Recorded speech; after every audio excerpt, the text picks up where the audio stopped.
वक्फ board सुधारणा विधेयकावरनं दोन्ही शिवसेना भिडल्या।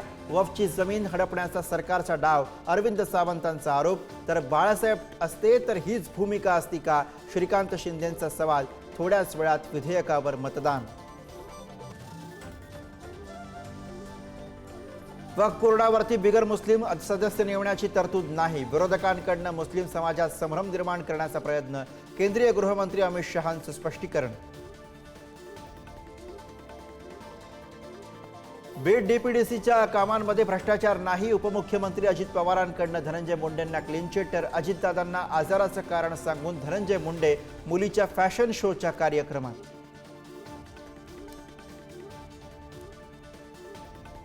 सुलत्याच्या कृपेने माझं बरं चाललंय। बीडमधील कार्यकर्ता मेळाव्यात अजित पवारांचं वक्तव्य। तर बीडमधील वाळू राख खंडणी गँगला सुतासारखं सरळ करायचंय, दादांचा इशारा। धनंजय मुंडेंच्या सहकार्याने जमिनी लाटल्याप्रकरणी चौकशीचे आदेश। मंत्री बावनकुळेंसोबत दमानिया आणि शेतकऱ्यांची पार पडली बैठक। 8 एप्रिलला पुन्हा बैठकीचं आयोजन।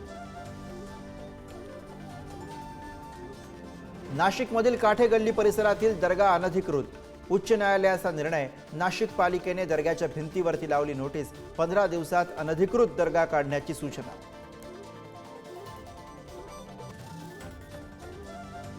लोणावळ्यामध्ये मनसैनिकांचा बँक कर्मचाऱ्याला चोप। मराठी विना काही अडत नसल्याचं विधान। बँकांमध्ये मराठी भाषेचा वापर करण्याचा आग्रह।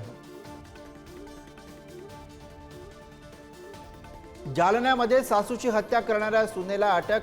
पोत्यात मृतदेह टाकून विल्हेवाट लावण्याचा डाव फसला। हत्येचं कारण मात्र अस्पष्ट। पोलिसांकडून तपास सुरू। बुलढाण्याच्या शेगाव खामगाव महामार्गावरती तिहेरी अपघात। खासगी बस, एसटी बस आणि 4 चाकी गाडीचा अपघात। अपघातामध्ये 7 जणांचा मृत्यू, 24 जण जखमी।